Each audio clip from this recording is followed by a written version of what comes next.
Del ayuno, un tema decisivo en esta época tan desastrosa en que vivimos.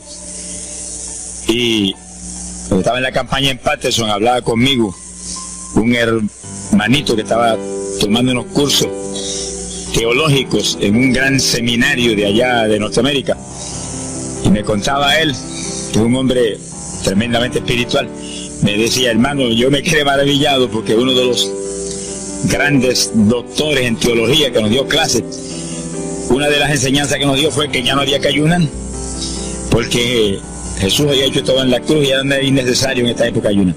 Y dije, bueno, con maestros como eso, me imagino que los discípulos saldrán a hundir más la pobre humanidad de lo que está. Esa es la teología moderna. Ahora vamos a ver lo que dice la Biblia, porque no es cuestión de teología ni de hombre, es cuestión de la palabra de Dios. Nosotros estamos ceñidos a la palabra, aquí está la verdad, esto no cambia, aquí no hay señales de variación ni sombras de doblez de ninguna clase, esto es una verdad total. Y el que no enseña por la Biblia perece, porque la vida está en la palabra. Bendito sea el Señor. Vamos a abrir la Biblia en Mateo capítulo 9, verso 15. Mateo 9, 15. Ahí vamos a ver al mejor teólogo que jamás ha existido, el Señor Jesucristo. ¿Qué dijo él sobre este asunto? Y lo que él dijo está en pie. Fíjense que lo que el Señor habló hoy viene de la pregunta que le hicieron los discípulos de Juan el Bautista. ¿Por qué nosotros y los fariseos ayunamos muchas veces? Tus discípulos no ayunan, comiendo al por mayor, Juan y Pedro y los demás tras el Señor. El Señor explicó, dijo: ¿pueden los que están de bodas tener luto entre tanto que el esposo está con ellos? Fíjense cómo el Señor se refirió al ayuno como un periodo de luto. Cualquiera de ustedes entiende eso, es un término tan común, que periodo de luto es un periodo en el cual hay tristeza y las personas se privan de hacer cuantas cosas porque están muy tristes porque murió tal o cual persona, están de luto. Pero en el ayuno estamos de luto porque está muerta la mayor parte de la humanidad, y estamos de luto, pero no un luto de ropaje, sino un luto de acción para que resuciten de entre los muertos. Sea bendito el Señor Jesucristo. Quiere decir que hay algo, actividades que pueden resucitar la humanidad que está muerta espiritualmente por causa de su pecado.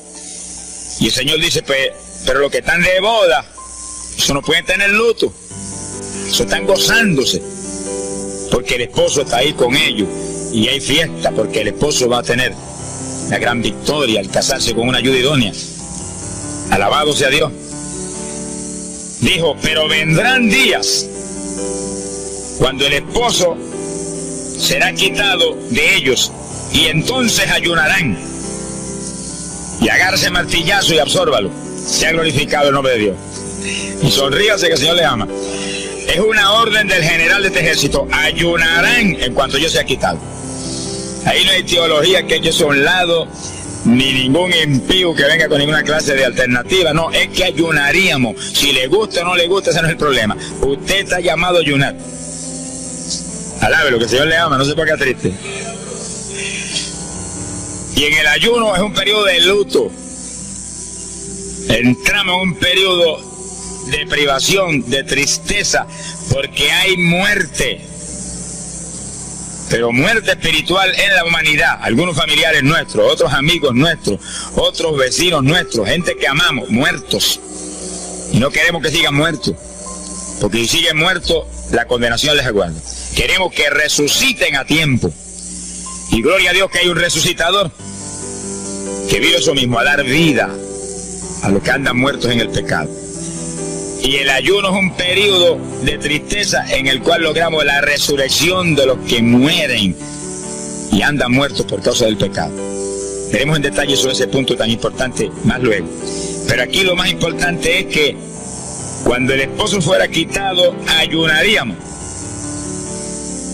Y fíjense que hay un punto muy interesante. Aquí esa orden quedó metida en el corazón de los discípulos. Y cuando el Señor fue levantado, que voló hacia el cielo y se fue a la diestra del Padre, y eso ocurrió Eso ocurrió 50 días antes de eso ocurrió 10 días antes de Pentecostés. 50 días antes de Pentecostés, el Señor apareció resucitado.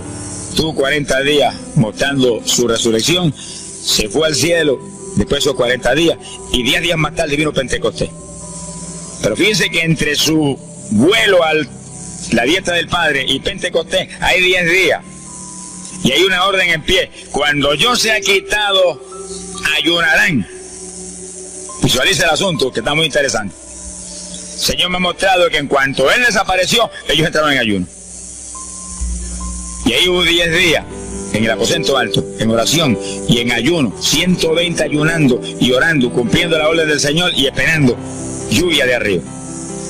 Y en los 10 días cayó Pentecostés y nació la iglesia.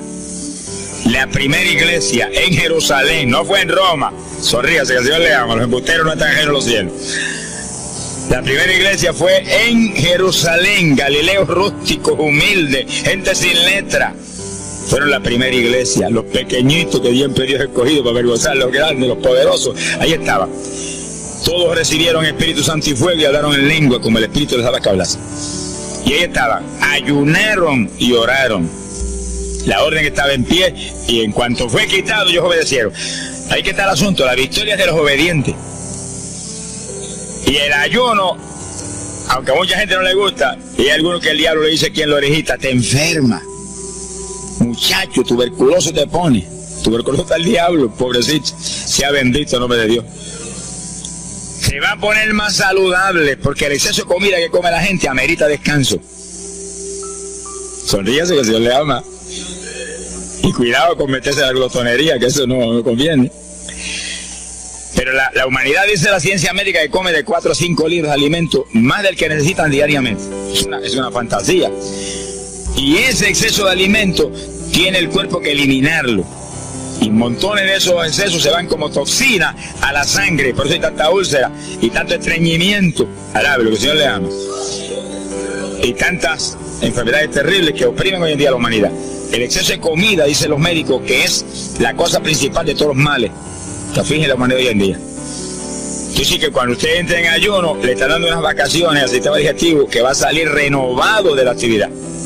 Yo tengo la experiencia en la multitud de veces que Dios me ha llamado a ayunar 3 días, 5 días, 7 días, que cuando termino esos ayunos y comienzo a comer muy livianito, entrando en condiciones, siento una energía y una fortaleza mucho más grande que cuando estoy comiendo normal. Hasta el punto que duermo 3 horas y no puedo dormir más, porque despierto con una energía y una lucidez mental. Hasta el cerebro se me renueva. Quiero decir que, como dicen algunos científicos, que tienen razón, que el comer mucho embrutece, dicen. Sonríase, que el Señor le ama. Se afecta hasta el sistema nervioso, hasta el cerebro, cuando tiene el cuerpo que deshacerse para eliminar ese exceso de comida. Así que el ayuno, aunque estamos pensando y vamos a solamente a trabajar la parte espiritual, tiene una bendición física extraordinaria. Yo leí un libro sobre ayuno no espiritual, de médicos, tratando las enfermedades con ayuno. Ayunos totales y ayunos parciales. Algunos trataban con ayuno total, donde solamente la persona usaba agua destilada. Y otros usaban un ayuno casi total, donde solamente le daban agua destilada con limón. Y después dan los testimonios increíbles de las enfermedades que recuperaba la gente en una forma increíble, las enfermedades. Sea glorificado el nombre de Dios. Ahora, la parte que vamos a tratar y lo que nos importa ahora es este punto. Ayunaríamos, y ahí vamos en lo espiritual exclusivamente. Esa es una orden, esa orden está en pie. Ahora, la Biblia dice esto, que los dirigidos por el Espíritu de Dios, los tales son los hijos de Dios. Y en el ayuno es decisivo que el Espíritu de Dios lo dirija. Lo dirija cuándo va a ayunar, cuántos días va a ayunar, en qué forma va a ayunar, todos los detalles que implica un ayuno, veremos sobre los detalles. Pero el Espíritu de Dios le tiene que dirigir, aquí no hay un patrón específico. El primer ayuno que yo rompí fuera de tiempo fue el primero que hice, por las teorías de algunos evangélicos, que ya me habían enseñado, los ayunos son hasta las 6 de la tarde. Mentira del diablo, aquí no dice eso, en ningún sitio. El ayuno es dirigido por el Espíritu de Dios, y dice hasta las 6 el Espíritu, amén, pero puede decir hasta las 3 de la tarde, y puede decir hasta la 1 de la tarde, y puede decir hasta las 11 de la noche, y puede decirle 40 días, sonríase, que el Señor le ama. se ponga triste y se desmaye. Lo que Dios le dirija, hágalo. Que el que ayuna dirigido por el Espíritu va a ayunar con las fuerzas de Dios. Por eso que el libro del ayuno que Dios me dio se llama el ayuno del Señor. Porque es el Señor el que pone la fuerza, el que dirige, el que hace todo a través de usted, usando este tabernáculo que tenemos. Bendito sea el Señor Jesucristo. Cuando el esposo se ha quitado, ellos entonces ayunarán, dirigidos por el Espíritu de Dios. Ese punto es decisivo, porque esto está en la Biblia, los dirigidos por el Espíritu de Dios. Los tales son los hijos de Dios. Todo en la iglesia del Señor es dirigido por el Espíritu. No se dirija a usted mismo, que va a fracasar.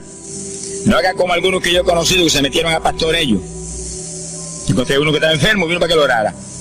Yo dije, cuando Dios te llamó pastorear, no, él no me llamó, fue que había una iglesita de necesidad, yo me metí, te metiste a pastor tú por tu cuenta, ahí estaba hecho un escombro. Oramos, pero salió volando a lo que Dios lo había llamado. Y sí que hay que tener un cuidado terrible, dirigido por el Espíritu de Dios, vamos en la perfecta voluntad de Dios. En la perfecta voluntad de Dios, la victoria no hay quien nos la pueda arrebatar. Y tenemos autoridad sobre el diablo y protección de Dios contra Satanás. En la voluntad permitida de Dios no se sabe lo que puede pasar. Cuídese, alabado sea Dios. Pasamos a Lucas 21, 34. Lucas 21, versículo 34. Fíjense lo que el Señor previene para el último tiempo. Oigan con cuidado, que esto no es casualidad. Lucas 21, un capítulo de los últimos días. Miren lo que Él previene.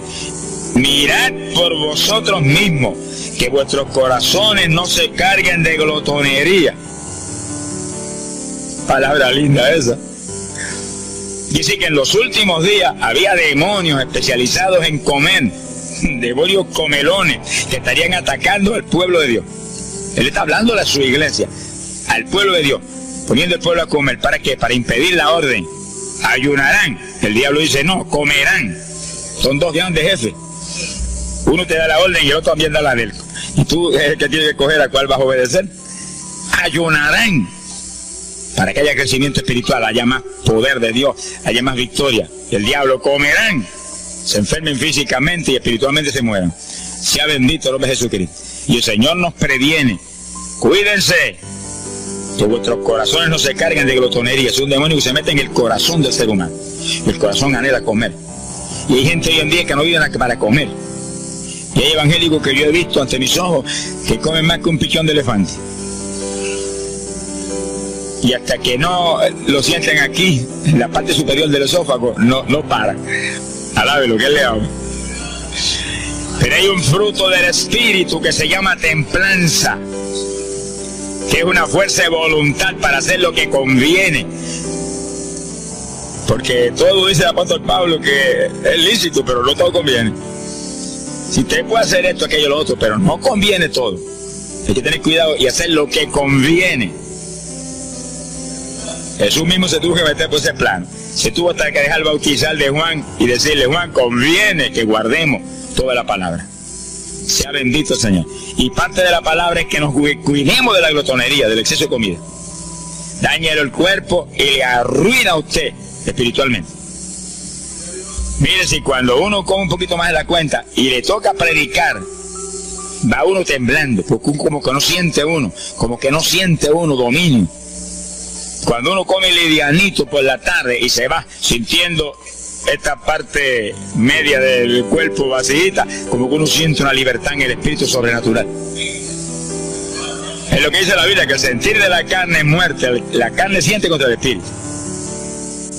Así que tener cuidado con el asunto de la comida. Comer no es pecado, pero glotonería sí es pecado, porque daña el cuerpo y daña espiritualmente a uno. Y Él nos previno. Nunca olvido un hermano que vino una vez a la oficina y me dijo, Dios me dio la visión extraordinaria.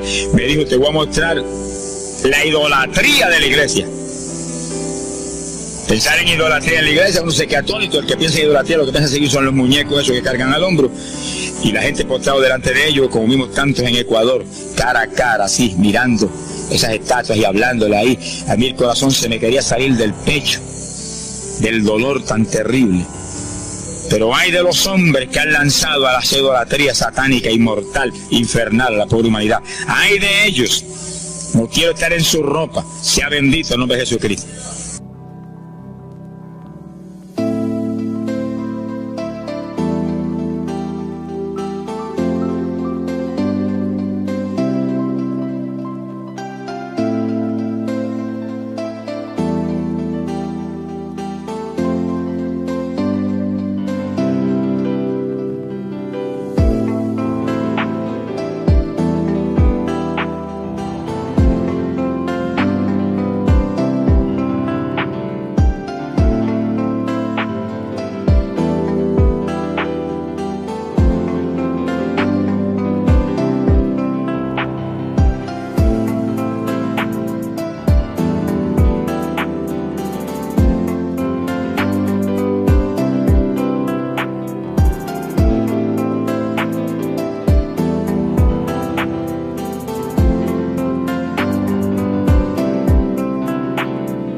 Pero no era esa idolatría la que el Señor le habló al hermano. Te voy a mostrar, y dice que lo transportó en una visión a una llanura enorme, y ahí había una multitud gigante, incontable. Esa es mi iglesia. Ahí estaban las multitudes de creyentes que forman el cuerpo de Jesucristo. Mira la idolatría, y frente a la multitud había un enorme plato, y al lado del plato había cuchara, cucharillo, tenedor y cuchillo, y la multitud hacía reverencia, se doblaban ante el platón, y volvían y se bajaban y se enderezaban. Y dijo, esta es la idolatría de mi pueblo, la comida. Sea bendito el nombre de Jesucristo. Que mire, se puede perder el culto de la iglesia, pero la comida no se la pierde por nada. Sonríase, que el Señor le ama. Y sí que hay que cuidarnos de esas cuestioncitas, porque el que es creyente de verdad ha nacido de nuevo. Y el que ha nacido de nuevo dice que se niega a sí mismo. ¿Alguno quiere venir en pos de mí? Niéguese a sí mismo, cargue su cruz diariamente y sígame. Ese es el Evangelio. Pasamos a Marcos capítulo 9, verso 29. Marcos 9, 29. Ese es el pasaje, antes de tomar ese versículo específico, donde el niño epiléptico apareció en escena. Los discípulos no pudieron echar fuera el demonio. Jesús vino y lo echó fuera. Cuando vinieron a la casa, los discípulos veían muy inquietos. Dice que habían fallado en un punto, echar fuera un demonio, pero no estaban conformes. El problema no es que usted falle, cualquiera puede fallar. El problema es el conformismo, que usted se conforme con la falla y se quede muy tranquilo. Ellos no estaban tranquilos. Apenas llegaron a la casa, Señor, ¿por qué nosotros no pudimos echarle fuera? Como diciendo, tú no ungiste para echar fuera demonios. Salimos la primera vez y no hubo diablo que se aguantara. Llegamos gozosos porque los demonios no se nos sujetaban en tu nombre. Pero a este le dijimos vete y dijo no me voy y no se fue. ¿Y qué pasó? ¿Por qué falló lo que tú nos dijiste? Realmente el Señor los había ungido para echar fuera demonios. Pero en el ejército de Satanás hay muchos tipos de demonios, como hay muchos rangos y posiciones en los ejércitos de la tierra. Y ese era de un rango elevado. Y dijo, no me voy. Y hasta que Jesús no lo echó fuera, no se fue. ¿Por qué no pudimos echarlo? Jesús le contestó, ese género, ese tipo de diablito, con nada puede ser echado, si no es con oración y ayuno. Ahí está el punto donde la teología se cae al piso. Que si el pueblo de Dios no ayuna, hay diablos que se nos ríen en la cara. Si el pueblo de Dios no ayuna, hay montones de oprimidos que se quedan poseídos por los demonios y no se van. Y ese diablo de epilepsia, mire, hoy en día es una cosa fantástica la cantidad de gente que hay epiléptico. Por las campañas ahora, montones de gente epiléptica fueron libertados, que venían a testificar. Ya llevo 4 días sin pastillas, sin nada, no me da el ataque, me daba todas las noches. Gloria a Dios, que es una trágica esclavitud incurable para la ciencia médica, solamente calmante para que eso no lo oprima en una forma más trágica. Sea bendito el Señor. Pero con oración y ayuno, los demonios tienen que salir. Yo he tenido mucha experiencia, que he ido a orar por personas y he orado por ellos y lo ha sido libertado, y el Señor seguido me ha dicho, vete, ayuna 5 días. Me acuerdo específicamente aquí en Camuy, en un campo. Y fuimos, el pastor que estaba en la iglesia de Pentecostal y yo, y oramos por el muchacho. La persona se quedó igual, un caso horrible. Yo me arrodillé en una esquina de la casa y comencé a orar. Y el Señor me habló y me dijo, vete y ayuna 5 días y le oras de nuevo. Y cuando yo me puse de pie, el pastor quería que iba a orar de nuevo. Me dijo, vamos a orar de nuevo. Y dije, no, vámonos. Pero mira, vámonos. Y salimos. Cuando yo por el camino le dije, el Señor me dijo esto, que ayune 5 días. Ah, pues yo también ayuno, me dijo él. Yo me metí 5 días de ayuno corrido. Y entonces, cuando terminé el ayuno, hubo un culto en Camuy, que lo teníamos siempre los lunes por la noche. Algunos de ustedes se acordarán. Y ahí nos reuníamos en los bajos de mi hogar, donde después fue oficinas del ministerio. Ahí teníamos el culto. Y ahí trajeron al joven. Lo mandé razón a la casa y lo trajeron. Y le oramos, aparentemente se quedó igual. Yo dije, mentira, diablo, está libre. Llévenselo que está libre. Al otro lunes lo trajeron nuevo. Le dije, da gloria a Dios que estás libre. Me dijo, doy gloria a Dios que estoy libre y usted que ayunó por mí. Yo no le había dicho a nadie que había ayunado, yo no sé cómo él lo supo. Sería que el diablo antes de irse se lo dijo. Se ha glorificado el nombre de Dios. Quiere decir que hay ocasiones que hay que ayunar para que gente sea liberada.